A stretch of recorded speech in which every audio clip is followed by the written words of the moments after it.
युवा शक्ती न्यूज। समर्थ युवा शक्ती न्यूज मध्ये आपले स्वागत आहे। मरखेल पोलीस ठाण्याची दमदार कारवाई, अवैध वाहतूक होणारा गुटखा व वाहन जप्त।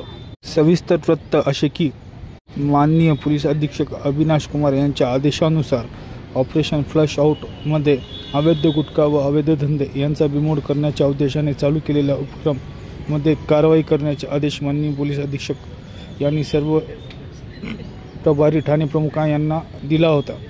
त्या अंतर्गत मरखेल पोलीस स्टेशन अंतर्गत पोलीस ठाणे प्रभारी अधिकारी रवी हुंडेकर यांना गुप्त बातमीदाराकडून माहिती मिळाली की देगलूरहून अवैध गुटखा घेऊन टोयोटा वाहन क्रमांक KA 38N3169 हे वाहन कबीरवाडी मार्गे जात आहे असे समजताच पोलीस ठाणे प्रभारी अधिकारी सहाय्यक पोलीस निरीक्षक रवी हुंडेकर व त्यांच्या टीमने सदर वाहनाची तपासणी केली असता सदर वाहनामध्ये बंदी असलेले गुटखा व पान मसाले एकूण किंमत 36,400 व वाहनाची किंमत 7 लाख असे एकूण 7,36,000 रुपयाचा मुद्देमाल पोलीस स्टेशन मरखेल यांनी जप्त केला आहे।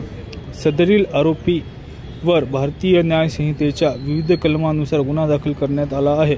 या कारवाईबद्दल माननीय पोलीस अधीक्षक अविनाश कुमार यांनी सर्व कामगिरी करणारे कर्मचारी, पोलीस अधिकारी व अंमलदार यांचे कौतुक केले आहे।